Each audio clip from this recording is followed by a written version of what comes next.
Good morning, students. നമ്മൾ organic chemistry പേപ്പറിലെ ഓക്സിഡേഷൻസ് ആണ് discuss ചെയ്തുകൊണ്ടിരിക്കുന്നത്. ഇതുവരെ നമ്മൾ ഓൾറെഡി കുറേ റിയാക്ഷൻസ്, ഓക്സിഡേഷൻ റിയാക്ഷൻസ് ആയിട്ടുള്ള പല റിയേജൻസും റിയാക്ഷൻസും ഒക്കെ ഡിസ്കസ് ചെയ്തു അല്ലേ? സ്വാൺ ഓക്സിഡേഷൻ, ഷാർപ്ലെസ്, വുഡ്വേർഡ് പ്രോസ്റ്റ്, ഓസ്മൻ ടെട്രോക്സൈഡ്, അങ്ങനെ കുറേ റിയേജൻസും കുറേ റിയാക്ഷൻസും നമ്മൾ ഈ ചാപ്റ്ററിൽ പഠിക്കുന്നുണ്ട്. അപ്പോൾ ഓരോന്നും ഏതാണെന്നുള്ളത് കൃത്യമായിട്ട് ഓർത്തിരിക്കാനുള്ള കഴിവുണ്ടായിരിക്കണം. അല്ലെങ്കിൽ വുഡ്വേർഡ് ചോദിക്കുമ്പോൾ പ്രോസ്റ്റ് എഴുതരുത്, ഷാർപ്ലെസ് ചോദിക്കുമ്പോൾ സ്വാൺ എഴുതരുത്. അങ്ങനെ ഓരോന്നായിട്ട് പഠിക്കുക. അപ്പോഴേ ഇത് കൃത്യമായിട്ട് ഡിസ്റ്റിങ്വിഷ് ചെയ്ത് പഠിക്കാനായിട്ട് സാധിക്കുള്ളൂ. അപ്പൊ ഇതുവരെ നമ്മൾ നോക്കിയിട്ടുള്ള റിയാക്ഷൻസ് എല്ലാം ഇത് നിങ്ങളുടെ സിലബസിനകത്ത് ഗ്രീനിൽ മാർക്ക് ചെയ്തിട്ടുണ്ട്. റെഡിൽ മാർക്ക് ചെയ്യാനുള്ളതാണ് ഇനി പഠിപ്പിക്കാനുള്ളത്. ഈ യെല്ലോയിൽ ഇട്ടേക്കുന്നത് ഞാൻ വേറെ യൂട്യൂബ് വീഡിയോ NPTEL-ലുള്ള സാറുമാരുടെ വീഡിയോ അയച്ചു തന്നതിൻ്റെയാണ്. ഇനി ബ്ലൂ ഇട്ടേക്കുന്നത് നിങ്ങളുടെ വേറൊരു ചാപ്റ്ററിൽ ഓവർലാപ്പ് ചെയ്ത് വരുന്ന പോർഷൻസ് ആണ്. അത് നമ്മൾ ഇതിൻ്റെ കൂടെ ചേർത്ത് പഠിക്കുന്നു, അത്രേ ഉള്ളൂ. അപ്പൊ ഇനി നമുക്ക് നോക്കാനുള്ള ഈ ചാപ്റ്ററിൽ നമുക്ക് ഇനി നോക്കാനുള്ളത് ബെയർ വില്ലിഗർ ഓക്സിഡേഷനും ഡെസ് മാർട്ടിൻ ഓക്സിഡേഷനുമാണ്. നമുക്കറിയാം ബെയർ വില്ലിഗർ ഓക്സിഡേഷൻ എന്ന് പറഞ്ഞാൽ ഭയങ്കര ഇമ്പോർട്ടൻ്റ് ആയിട്ടുള്ള സിന്തറ്റിക് ആപ്ലിക്കേഷൻസ് ധാരാളമുള്ള ഒരു റിയാക്ഷനാണ് ബെയർ വില്ലിഗർ ഓക്സിഡേഷൻ. ബെയർ വില്ലിഗർ ഓക്സിഡേഷൻ നമ്മൾ റിയാക്ഷൻ നോക്കിയാൽ വളരെ സിമ്പിൾ ആണ്. ഒരു കീറ്റോൺ എടുക്കുന്നു, ആ കീറ്റോണിനെ നമ്മളൊരു പെറാസിഡ് ഉപയോഗിച്ച് ഒരു എസ്റ്റർ ഫോമിലേക്ക് മാറ്റുന്നു. അപ്പൊ അതിനെന്ത് ചെയ്താൽ മതി? ഈ കാർബണൈൽ ഗ്രൂപ്പിന്റെ ഇടയിൽ ഒരു ഓക്സിജൻ ഇട്ടാൽ മതി അല്ലെ? ഒന്നുകിൽ നമുക്ക് ഇവിടെ ഇൻസേർട്ട് ചെയ്യാം, ഇല്ലെങ്കിൽ ഇവിടെ ഇൻസേർട്ട് ചെയ്യാം. CH3ക്കും ഓയിന്റെ ഇടയ്ക്ക് ഇൻസേർട്ട് ചെയ്യാം, അപ്പോഴും എസ്റ്റർ ആവും. ഇല്ലെങ്കിൽ ബെൻസീനും കാർബണിന്റെ ഇടയ്ക്കും ഇൻസേർട്ട് ചെയ്യാം. അത് എവിടെയാണ് ഇൻസേർട്ടഡ് ആകുന്നത് എന്നുള്ളത് മൈഗ്രേറ്ററി ആപ്റ്റിറ്റ്യൂഡിനെ ഡിപ്പെൻഡ് ചെയ്തിരിക്കും. അത് നമ്മൾ ഇനി കമ്മിങ് സ്ലൈഡ്സിൽ ഡിസ്കസ് ചെയ്യും. എന്തായാലും നിങ്ങൾ ബെയർ വില്ലിഗർ ഓക്സിഡേഷൻ എന്താണെന്ന് ചോദിച്ചാൽ നിങ്ങളൊരു കീറ്റോൺ എഴുതുക, ഒരു പെറാസിഡ് എഴുതുക, അതിന്റെ കണ്ടീഷൻസ് ആയിട്ടുള്ള ക്ലോറോഫോം സോൾവെന്റ്, റൂം ടെമ്പറേച്ചർ എഴുതുക. എന്നിട്ട് നിങ്ങൾ പ്രോഡക്റ്റ് എഴുതുമ്പം ഇവിടെ COOCH3 എന്ന് എഴുതിയാൽ തെറ്റാണ്. അങ്ങനെ എഴുതാൻ പാടില്ല. OCOCH3 തന്നെ എഴുതണം. കാരണം ഇവിടെ ഓക്സിജൻ ഇൻസേർട്ടഡ് ആകുന്നത് ബെൻസീനും കാർബണിന്റെ ഇടയ്ക്കാണ്.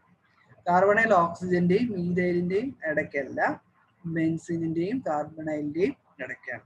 അപ്പൊ ഇതിന്റെ ഇൻസേർഷൻ ഓഫ് ഓക്സിജൻ ആറ്റം വളരെ ഇമ്പോർട്ടന്റ് ആണ്. ഒരു ഓക്സിജൻ ആറ്റം ഇൻസേർട്ട് ചെയ്യുന്ന ഒരു റിയാക്ഷൻ ആണ് ബെയർ വില്ലിഗർ ഓക്സിഡേഷൻ. ഓക്കെ, ഒറ്റ ഓക്സിജൻ ആറ്റം ഇൻസേർട്ട് ചെയ്യുന്നു. അത് നമുക്ക് സെലക്റ്റീവ് ആയിട്ട് ചെയ്യാം. അതാണ് ഇതിന്റെ സിന്തറ്റിക് ആപ്ലിക്കേഷൻ. നമുക്ക് ഇവിടെ വേണോ എന്നുള്ളത് തീരുമാനിക്കാം. ഓക്കെ, അത് നമ്മൾ കമ്മിങ് സ്ലൈഡ്സിൽ ഡിസ്കസ് ചെയ്യും. പിന്നെ മെക്കാനിസം നോക്കാം. മെക്കാനിസത്തിൽ നമ്മൾ ഒരു ആസിഡ് ഉപയോഗിക്കുന്നുണ്ട്.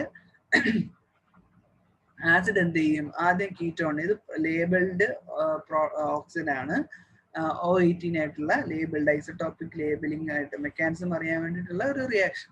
അതിൽ നമ്മൾ ഓക്സിജൻ 18 ലേബിൾ ചെയ്തിട്ടുണ്ട്. അതാണ് ഈ 18 കാണിക്കുന്നത്. എന്നിട്ട് എന്ത് ചെയ്യുന്നു? നമ്മൾ ഇതിനെ ആസിഡിന്റെ പ്രസൻസിൽ ട്രീറ്റ് ചെയ്യുന്നു. അപ്പൊ ഇത് എന്തായാലും ഹൈഡ്രജൻ ആറ്റം ഓക്സിജനിൽ ആഡ് ആവുമല്ലോ. അപ്പം OH+ ഓക്സിജന്റെ ലോൺ പെയർ ഉപയോഗിച്ചത് കൊണ്ട് ഇവിടെ OH+ എന്ന് വരും. ഓക്കെ, ഇത് ടോട്ടോമറൈസേഷൻ ആണ്. അപ്പൊ ഇത് അങ്ങോട്ടും ഇങ്ങോട്ടും ഷിഫ്റ്റ് ചെയ്തുകൊണ്ടിരിക്കും. എന്നിട്ട് ഈ ഫോമാണ് ഇവിടെ റിയാക്ട് ചെയ്യുന്നത്. നമ്മൾ പെറാസിഡ് ഉപയോഗിക്കുകയാണ്, RCOOOH.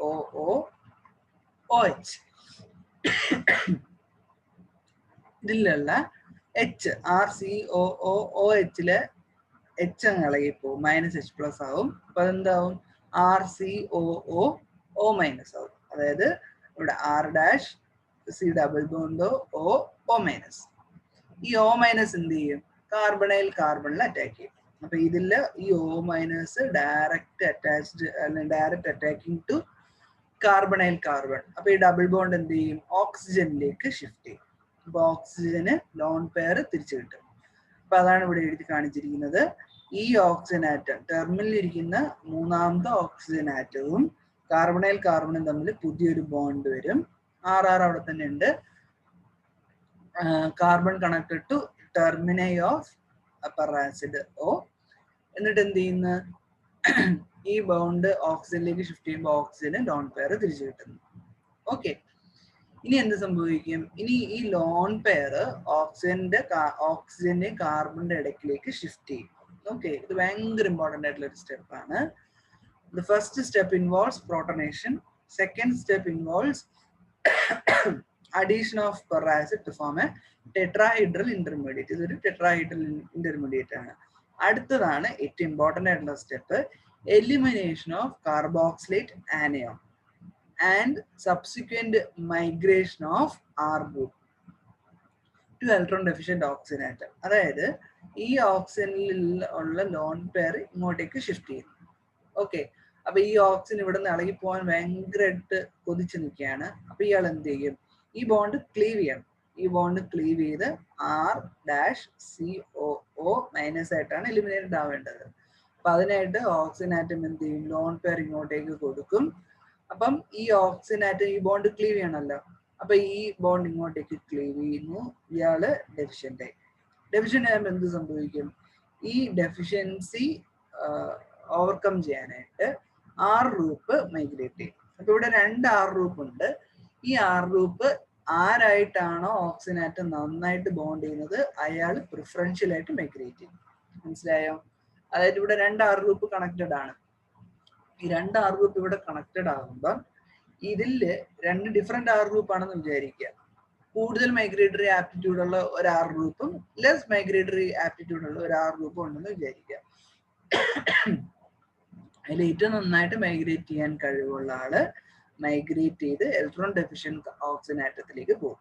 അപ്പൊ എന്തുണ്ടാവും? ഇവിടെ റിയാക്ഷൻ ശേഷം ഡബിൾ ബോണ്ട് ഓപ്പും C double bond O ROER. Okay, migratory aptitude കൂടുതലുള്ള ആറ് ഇവിടെ വരും. ഇവിടെ അല്ല, സോറി, ഇവിടെ വരും. അപ്പം ഇവിടെ തന്നെ 6 വരും. കൂടുതൽ മൈഗ്രേറ്ററി ആപ്റ്റിറ്റ്യൂഡ് ഉള്ള ആള് ഈ ഓക്സിജനിലേക്ക് കണക്റ്റഡ് ആവും.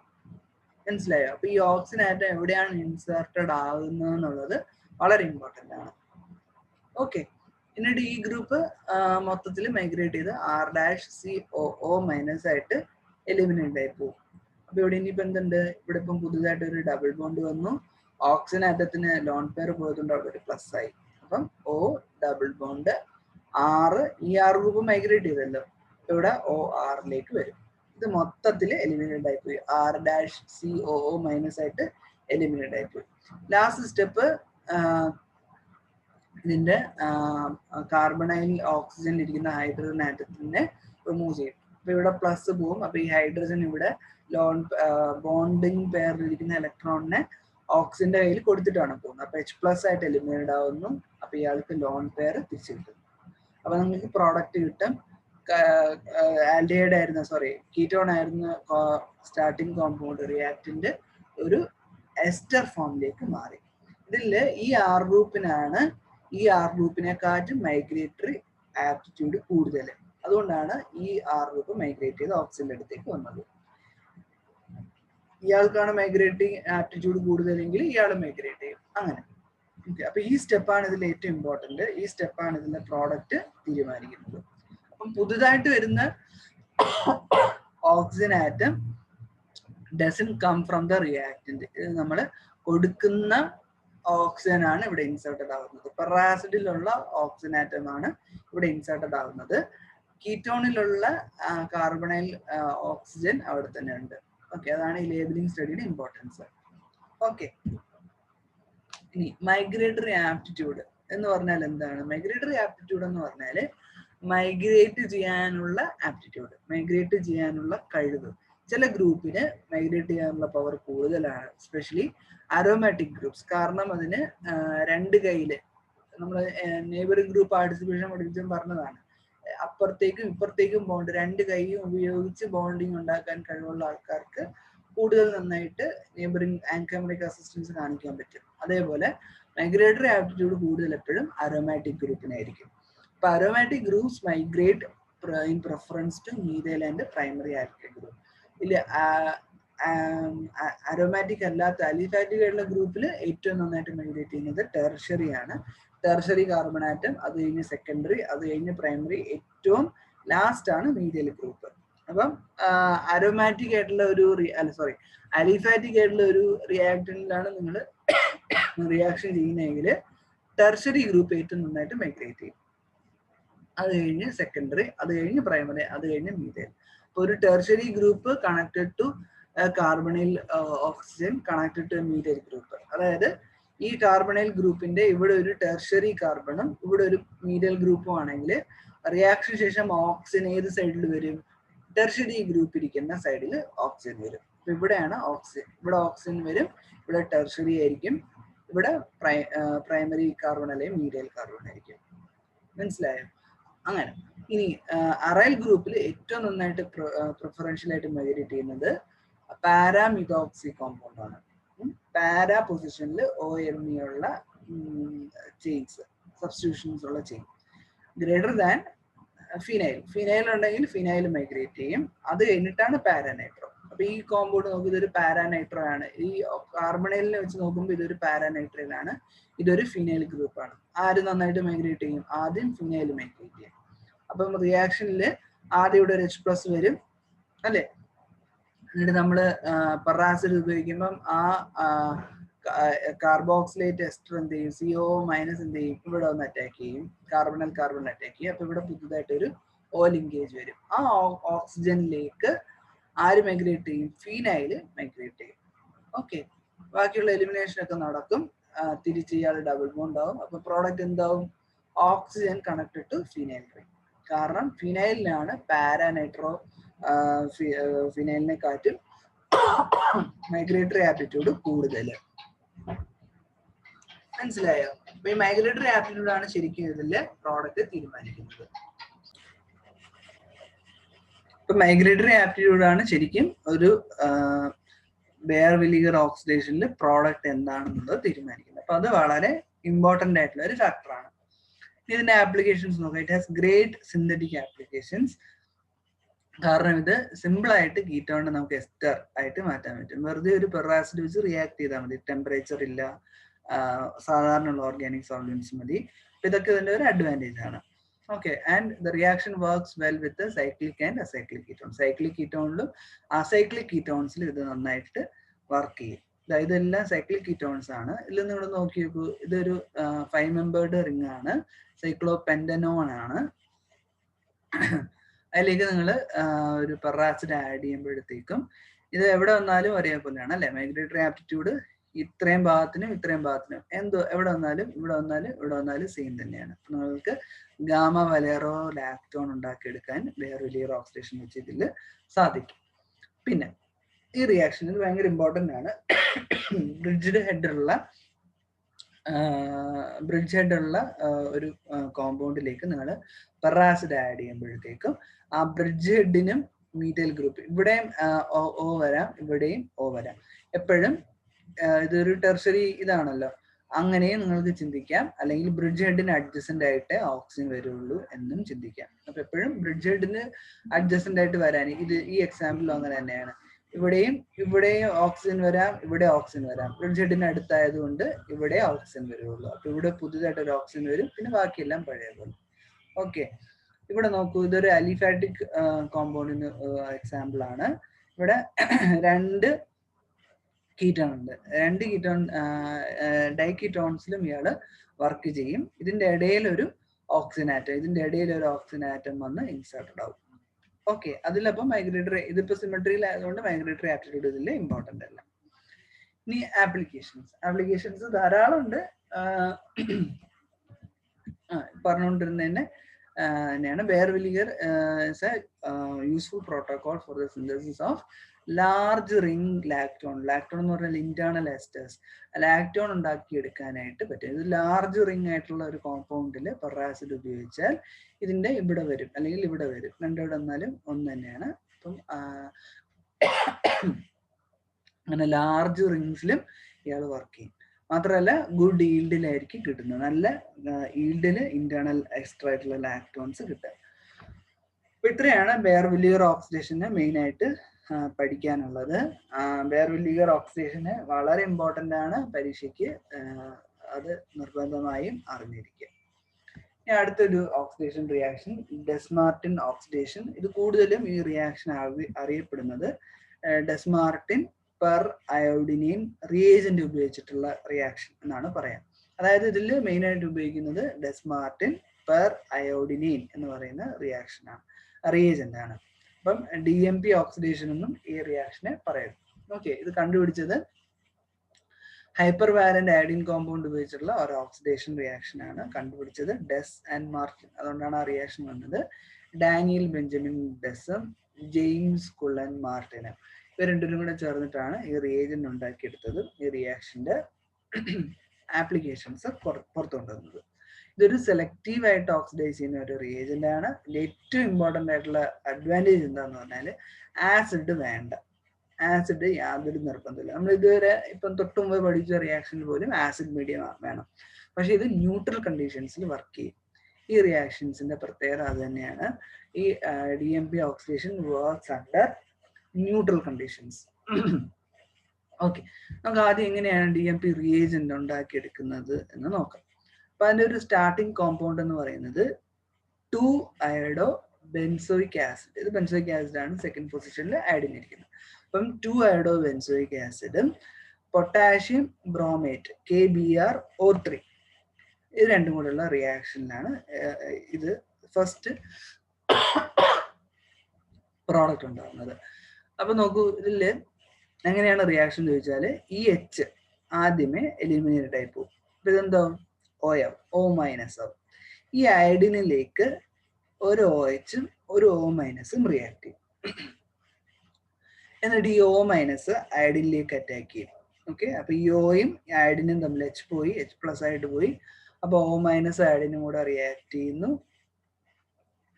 അപ്പൊ നിങ്ങൾ ചോദിക്കും, ഇത് minus iodine already negative iodide ആയിട്ടിരിക്കാനല്ലേ ടെൻഡൻസി എന്ന് ചോദിക്കും. പക്ഷെ ഇതില് കണക്റ്റഡ് ടു ബെൻസീൻ റിംഗ് ആയതുകൊണ്ട് അയഡിന്റെ ഇലക്ട്രോൺസ് എല്ലാം ഇരിക്കുന്നത് ഫിനൈലിന്റെ അടുത്താണ്. ഇയാളാണല്ലോ കൂടുതൽ ഇലക്ട്രോ നെഗറ്റീവ്. അപ്പം ഈ റെസൊനൻസിന് വേണ്ടി അയഡിനിലുള്ള ഇലക്ട്രോൺസ് എല്ലാം ഷിഫ്റ്റ് ചെയ്തിരിക്കുന്നത് ബെൻസീന്റെ അടുത്താണ്. So iodine will exist as A positive ion. Positive ion ആയിട്ടല്ല, അയഡിന് പോസിറ്റീവ് ബിഹേവിയർ ആണ് ഇതിൽ സ്റ്റേബിലൈസിങ് ചെയ്യുന്നത്. ഇപ്പൊ അയഡിന് പോസിറ്റീവ് ആയിട്ടിരുന്നാലേ ഈ സിസ്റ്റം സ്റ്റേബിൾ ആവുള്ളൂ. ഓക്കെ, അപ്പം ഈ പോസിറ്റീവ് ആയിട്ടിരിക്കുന്ന ചെറിയ പോസിറ്റീവ് ചാർജുള്ള അയഡിനിലേക്ക് O മൈനസ് അറ്റാക്ക് ചെയ്യുന്നു. അപ്പൊ ഇവിടെ പുതുതായിട്ടൊരു ബോണ്ട് വരുന്നു. ഇനി ഒരു OHും ഒരു O മൈനസും KBrO3 വരുന്നു. അയാളും അയഡിനിലേക്ക് അറ്റാച്ച് ചെയ്തിരിക്കുകയാണ്. അതിന്റെ ഈൽഡ് സഫീഷ്യന്റ് ഈൽഡാണ്, 93% ഈൽഡ് അതിനുണ്ടാവും. അടുത്ത സ്റ്റെപ്പ് ഇമ്പോർട്ടൻറ്റ് സ്റ്റെപ്പാണ്. Sorry, it is acetylation step. Acetic ആൻഹൈഡ്രൈഡുമായിട്ട് റിയാക്ട് ചെയ്യുന്നു. അപ്പൊ എന്ത് സംഭവിക്കുന്നു? H എല്ലാം AC ആയിട്ട് മാറും അല്ലെ, അസറ്റൈൽ ഗ്രൂപ്പ് ആയിട്ട് മാറും. അപ്പൊ ഈ H AC ആവും. അതാണ് ഇവിടെ OAC എന്ന് കാണിച്ചിരിക്കുന്നത്. ഇതിലുള്ള AC പ്ലസ് അസറ്റൈൽ C3CO+ എന്ത് ചെയ്യും? O മൈനസിൽ അറ്റാക്ക് ചെയ്യും. അപ്പൊ ഇവിടെയും OAC ആയി. പിന്നെ ഇതൊന്നും പോരാഞ്ഞിട്ട് ഈ പ്ലസ് മാറ്റാനായിട്ട് ഒരു OAC അഡീഷണൽ വരും.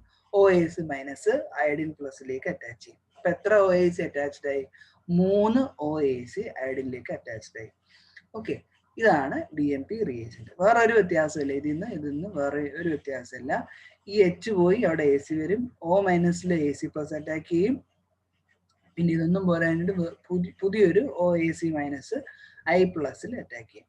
അപ്പൊ നിങ്ങൾക്ക് ഇങ്ങനെ ഒരു പ്രോഡക്റ്റ് കിട്ടും. It is called DMP. അതിന്റെ IUPAC നെയിമാണ് എഴുതിയിരിക്കുന്നത്. ഓക്കെ, ഇതിന് വേറൊരു അഡ്വാൻറ്റേജ് എന്ന് പറയുന്നത് it has indefinite shelf life in a sealed container. അതായത് ധാരാളം സമയം അയാൾ ഡിസ്ട്രോയ് ആവാതെ ഇരിക്കും. പക്ഷേ hydrolysis occurs upon exposure to moisture. മോയ്സ്ചറിൽ എക്സ്പോസ് ചെയ്ത, അതാണ് സീൽഡ് കണ്ടെയ്നർ എന്ന് പറഞ്ഞത്. എങ്ങാനും മോയ്സ്ചറിൽ എക്സ്പോസ്ഡ് ആയാൽ ഇയാൾ ഹൈഡ്രലൈസ് ചെയ്ത് ഇതെല്ലാം H ആയിട്ട് മാറും. ഓക്കെ, മോയ്സ്ചർ സെൻസിറ്റീവ് ആയിട്ടുള്ള റിയേജന്റ് ആണിത്. ഇതെങ്ങനെയാണ് വർക്ക് ചെയ്യുന്നത്? എന്താണ് ഇതിന്റെ റിയാക്ഷൻ? റിയാക്ഷൻ എന്ന് പറയുന്നത് ഇറ്റ് ഓക്സിഡൈസസ് ആൽക്കഹോൾ. ആൽക്കഹോളിനെ ആൽഡിഹൈഡോ കീറ്റോണോ ഒക്കെ മാറ്റും. ഇവിടെ ഒരു ആൽക്കഹോൾ ഉണ്ട്. ഇത് വലിയൊരു സിസ്റ്റം ആണെങ്കിലും വേറെ ഒന്നിനും ഇത് ടച്ച് ചെയ്യില്ല. ഇത് ടച്ച് ചെയ്യുന്നത് ആപ്പാടെ ആരാണ്? സ്ട്രെയിൻഡ് ഒരു റിംഗ് ഉണ്ടായിട്ട് പോലും അയാൾ ടച്ച് ചെയ്യില്ല. ഈ വെറുതെ ഇരിക്കുന്ന OH മാത്രം, പ്രൈമറി ആൽക്കഹോളിനെ മാത്രം ഇയാൾ എന്ത് ചെയ്യും, ആൽഡിഹൈഡിലേക്ക് മാറ്റും. ഓക്കെ, അതേപോലെ ഈ റിയാക്ഷൻ ഇതിൽ ഈ OH ഇവിടെ വെറുതെ ഇരിപ്പുണ്ട്, അയാളെ ചെന്ന് ഇയാൾ ഓക്സിഡൈസ് ചെയ്യും. അപ്പം സെലക്റ്റീവ് ആയിട്ടുള്ള ആൽക്കഹോളിനെ മാത്രം സെലക്റ്റീവ് ആയിട്ടുള്ള ഒരു റിയേജന്റ് ആണ് DMP. ഇതിന് ആസിഡ് വേണ്ട, വെറും ഓർഗാനിക് സോൾവെന്റ് മാത്രം മതി. അപ്പം വേറെ ഒരിടത്തും ഒരു റിയാക്ഷനും ഇല്ല, OH മാത്രം ഡബിൾ ബോണ്ട് ആൽഡിഹൈഡ് ആവും. ഇവിടെയും അത് തന്നെ, ഇവിടെയും OH മാറി അവിടെ CHO വരും. ഓക്കെ, ഇത് മൈൽഡ് റിയാക്ഷൻ കണ്ടീഷൻസ് ആണ്. മാത്രമല്ല ഈ പറഞ്ഞ പോലെ വേറൊരു ഫങ്ഷണൽ ഗ്രൂപ്പിനെ അറ്റാക്ക് ചെയ്യില്ല, ആൽക്കഹോളിനെ മാത്രം ഓക്സിഡൈസ് ചെയ്യുന്നു അറ്റ് റൂം ടെമ്പറേച്ചർ. ഓക്കെ, മാത്രമല്ല ഇത് ഫർദർ ഓക്സിഡേഷൻ ചെയ്ത് ഭയങ്കര സ്ട്രോങ് ആണെന്ന് പറഞ്ഞ് ഇയാൾ വീണ്ടും ഓക്സിഡൈസ് ഒന്നും ചെയ്യില്ല, ആൽഡിഹൈഡ് കൊണ്ട് നിൽക്കും, കാർബോക്സിലിക് ആസിഡിലേക്ക് മാറൂല. അപ്പൊ ആൽഡിഹൈഡ് ആൽക്കഹോളിൽ നിന്ന് ആൽഡിഹൈഡ് ഉണ്ടാക്കാനുള്ള, അല്ലെങ്കിൽ കീറ്റോൺ സെക്കൻഡറി ആൽക്കഹോൾ ആണെങ്കിൽ കീറ്റോൺ ഉണ്ടാക്കാനുള്ള ഒരു റിയേജന്റ് ആണ് DMP റിയേജന്റ്. ഓക്കെ, മാത്രമല്ല വേറൊരു അഡ്വാൻറ്റേജ് പറയാൻ വിട്ടുപോയി, സിമ്പിൾ പ്രോഡക്റ്റ് ഐസൊലേഷൻ. സിമ്പിൾ ആയിട്ട് നമുക്ക് പ്രോഡക്റ്റിനെ ഇതിന്റെ ആഫ്റ്റർ റിയാക്ഷൻ വർക്കപ്പ് എന്ന് പറയുന്നത് വളരെ സിമ്പിൾ ആണ്. അപ്പം പെട്ടെന്ന് നിങ്ങൾക്ക് പ്രോഡക്റ്റ് റിക്കവർ ചെയ്യാനും സാധിക്കും. മെക്കാനിസം ഒറ്റ സ്റ്റെപ്പ് റിയാക്ഷൻ ആണ്, വേറൊന്നുമില്ല. ഇതാണല്ലോ റിയേജന്റ്, ഇതിൽ ആൽക്കഹോൾ ഉണ്ട്. ആൽക്കഹോൾ എന്ത് ചെയ്യും, ഈ അസറ്റൈൽ ഗ്രൂപ്പിനെ റീപ്ലേസ് ചെയ്യും. അപ്പം അസറ്റൈൽ ഗ്രൂപ്പ് എപ്പം പോവാന്നും പറഞ്ഞ് നോക്കിയിരിക്കുകയാണ്. ഈ ആൽക്കഹോളിലുള്ള OHലെ ലോൺ പെയർ ഈ അയഡിൻ ആറ്റത്തിനെ അറ്റാക്ക് ചെയ്യും. അപ്പൊ വാലൻസി മാറിയല്ലോ, ഇപ്പൊ 5 വാലൻസി ഉള്ളത് 6 ആവൂലേ. അപ്പൊ അയഡിൻ എന്ത് ചെയ്യും, ഒരു OASനെ തട്ടിക്കളയും. ആ OAS പോകുന്ന വഴിക്ക് ഈ ആൽക്കഹോൾ ഇരിക്കുന്ന Hനെ കൊണ്ട് വിളിച്ചോണ്ട് പോകും. അപ്പൊ എന്തുണ്ടായി, ഇവിടെ നിന്ന് ACOH എലിമിനേറ്റ് ആയി. അപ്പൊ ഇവിടെ O- ആണ് അറ്റാക്ക് ചെയ്യുന്നത് അയഡിനിലേക്ക്. അപ്പൊ അയഡിനും ഈ ഓക്സിജനും തമ്മിൽ ഒരു ബോണ്ട് വരും, അതാണ് ഇവിടെ കാണിച്ചിരിക്കുന്നത്. അയഡിനും ഓക്സിജനും ബോണ്ട് വരും, ബാക്കിയെല്ലാം പഴയ. അടുത്ത സ്റ്റെപ്പില് ഈ OAC മൈനസ് അറ്റാക്ക് ചെയ്യും. എന്തിനാണ് അറ്റാക്ക് ചെയ്യുന്നത്, ഈ ആൽക്കഹോളിൽ ഇരിക്കുന്ന പ്രൈമറി ആൽക്കഹോൾ അല്ലെങ്കിൽ സെക്കൻഡറി ആൽക്കഹോൾ ആയിരിക്കുമല്ലോ, അതിൽ നിന്ന് ഒരു ഹൈഡ്രജൻ ആറ്റം എന്തായാലും ഉണ്ടാവും. ആ ഒരു ഹൈഡ്രജൻ ആറ്റത്തിനെ OAC അബ്സ്ട്രാക്ട് ചെയ്യും. അപ്പൊ ഇത് ACOH ആയിട്ട് വീണ്ടും പോകും. അപ്പൊ H വെറുതെ പോകില്ല, H എന്ത് ചെയ്യും, ബോണ്ട് ഈ ഓക്സിജൻ ആറ്റത്തിന് കൊടുത്തിട്ട് പോകും. അപ്പൊ ഓക്സിജൻ ആറ്റത്തിന് 3 വാലൻസി ആയി പോവും. അപ്പൊ ഈ ഓക്സിജൻ ആറ്റം ഇലക്ട്രോൺ എല്ലാം കൂടെ അയഡിൻ അങ്ങ് കൊടുക്കും. അപ്പൊ അയഡിന് 5 വാലൻസി എന്നുള്ളത് 6 വാലൻസി ആയി പോവും. അപ്പൊ അയഡിൻ എന്ത് ചെയ്യും, ഒരു OACനെയും കൂടെ തട്ടിക്കളയും. മനസ്സിലായ, ഒരു OAC Hഉം കൂടെ ACOH ആയിട്ട് പോകുന്നു. അപ്പൊ ഈ ബോണ്ട് ഇങ്ങോട്ടേക്ക് ഷിഫ്റ്റ് ചെയ്യണം. അപ്പൊ ഇവിടെ എന്തുണ്ടായി, RC ഡബിൾ ബോണ്ടോ ഉണ്ടായി. നിങ്ങളുടെ പ്രോഡക്റ്റ് ഇവിടെ ആൽഡിഹൈഡ് ഉണ്ടായി കഴിഞ്ഞു, RC ഡബിൾ ബോണ്ടോ. എന്നിട്ട് അപ്പൊ ഈ ഇവിടെ നിന്ന് ക്ലീവ് ചെയ്യണമല്ലോ, ഈ ഓക്സിജൻ ആറ്റം 3 വാലൻസി ആയി പോകുമല്ലോ. അപ്പൊ ഈ ബോണ്ട് അയഡിനിലേക്ക് കൊടുക്കും. അപ്പൊ അയഡിൻ 5 വാലൻസി ആയി പോകും. അപ്പൊ ഇതിന്ന് ഒരു OAC തട്ടിക്കളയും. അപ്പൊ ഈ OAC OHും കൂടെ ACOH ആയിട്ട് എലിമിനേറ്റ് ആയി പോകും. ഈ OAC മൈനസ് എലിമിനേറ്റ് ആവും, ഇവിടെ നിന്ന് OACH എലിമിനേറ്റ് ആവും. ഓക്കെ, അപ്പൊ ഇവിടെ എന്താണ് സംഭവിച്ചത്, ഇവിടെ ഒരു ബോണ്ട് ക്ലീവേജ് നടക്കുന്നു, RC ഡബിൾ ബോണ്ടോ പ്രോഡക്റ്റ് ഉണ്ടാകുന്നു. ഓക്കെ, എന്നിട്ട് ഇവിടെയോ, ഇവിടെ അയഡിനിൽ ഒരു OAC മാത്രം, ബാക്കിയെല്ലാം ഈ OAC ഇളകിപ്പോയി, ഇവിടെ വെച്ച് ക്ലീവേജ് നടന്നു. അപ്പൊ OAC ഇങ്ങനെ ഉണ്ടായി. ഇതാണ് മെക്കാനിസം, വളരെ സിമ്പിൾ ആയിട്ടുള്ള മെക്കാനിസം ആണ്. ഇനി ഇതിന്റെ എക്സാമ്പിൾസ് എന്ന് പറയുന്നത് ന്യൂമറസ് ആണ്, അതായത് ഇഷ്ടംപോലെ എക്സാമ്പിൾസ് ഉണ്ട്. ഈ MMT എന്ന് എഴുതിയിരിക്കുന്നത് എന്താണെന്നാണ് ഈ കാണിച്ചു തന്നെ, 4-methoxy ട്രിറ്റൈൽ, അതാണ്. ഓക്കെ, അതാണ് ഈ MMT എന്ന് പറയുന്നത്, ഡെസ് ആണിത്. ശരി, ഇതിൽ എന്താണ് സംഭവിക്കുക, ഈ OH കാർബണൈൽ കോമ്പൗണ്ട്, ഇതൊരു സെക്കൻഡറി ആൽക്കഹോൾ ആണ്, അതുകൊണ്ടാണ് കീറ്റോൺ ആയത്. ഇനി ഇത്രയും വലിയ കോമ്പൗണ്ടില് ഇവിടെയാണ് റിയാക്ഷൻ, ഈ ടെർമിനൽ OHലാണ് റിയാക്ഷൻ, വേറെ ഒരു റിയാക്ഷനും ഇല്ല. ബാക്കി ഒന്നിലും ഡെസ്മാർക്കിൽ ടച്ച് ചെയ്യില്ല, വെറുതെ ക്ലോറോഫോം വെച്ച് റിയാക്ട് ചെയ്താലും മതി. OH എന്താവും, ഡബിൾ ബോണ്ട് ആവും. അതേപോലെ ഇവിടെ നോക്കിക്കോളൂ, ഇത്രയും വലിയ റിയേജന്റ് ആണെങ്കിലും OHല് ഇവിടെ മാത്രം സെക്കൻഡറി ആൽക്കഹോൾ ആണ്, അപ്പൊ ഇതൊരു കീറ്റോണിലേക്ക് മാറും. ഓക്കെ, അടുത്തതാ ഇവിടെയാണ് റിയാക്ഷൻ, ഇവിടെയാണ് OH ഉള്ളത്, അവിടെ ഡബിൾ ബോണ്ട്, അത് സെക്കൻഡറി ആൽക്കഹോൾ ആയതുകൊണ്ട് കീറ്റോൺ ആയി. ഇത് ഇവിടെ ചുമ്മാ ഒറ്റയ്ക്ക് ഇരിക്കുന്ന ഒരു OH ഉണ്ട്. അപ്പം തന്നെ ഡെസ്മാർട്ടിൻ വന്ന് DNP റിയേജന്റ് ഉപയോഗിച്ച് ഈ OH-നെ അത് ഡബിൾ ബോണ്ട് ആക്കും. അത് ആൽഡിഹൈഡാണ്. ഓക്കെ, അപ്പം ഇത്രയേ ഉള്ളൂ ഡെസ്മാർട്ടിൻ റിയാക്ഷൻ. അപ്പം നമ്മൾ ഇന്നത്തെ ക്ലാസ് കൊണ്ട് ബെയർ-ഉള്ളിയർ ഓക്സിഡേഷൻ, ഡെസ്മാർട്ടിൻ ഓക്സിഡേഷൻ പഠിച്ചു. അപ്പം ഇതോടുകൂടി ഇതിലുള്ള ഏകദേശമുള്ള എല്ലാ ടോപ്പിക്കും ആയിട്ടുണ്ട്. ഇനി പഠിപ്പിക്കാനുള്ളത് ഈ ബ്ലൂ കളേർഡ് ആയിട്ടുള്ള കുറച്ച് കാര്യങ്ങളാണ്. അതിന് വീഡിയോസ് ഉണ്ട്, അതിനെ നിങ്ങൾക്ക് അയച്ചു തരാം. ഓക്കെ, അതോടുകൂടി ഈ ചാപ്റ്റർ സെമിസ്റ്റർ 3 പോർഷൻസും കംപ്ലീറ്റഡ് ആവും. എന്തെങ്കിലും സംശയം ആർക്കെങ്കിലും ഉണ്ടെങ്കിൽ ചോദിക്കുക. സോറി, പഠിപ്പിച്ചതിൽ എന്തെങ്കിലും നോട്ടോ ക്ലാരിഫിക്കേഷനോ എന്തെങ്കിലും വേണമെങ്കിൽ ചോദിക്കാം, പറഞ്ഞുതരാം. ഓക്കെ, ശരി. അപ്പം താങ്ക് യു. ബാക്കി നമുക്ക് അടുത്ത ക്ലാസ് നോക്കാം. ശരി.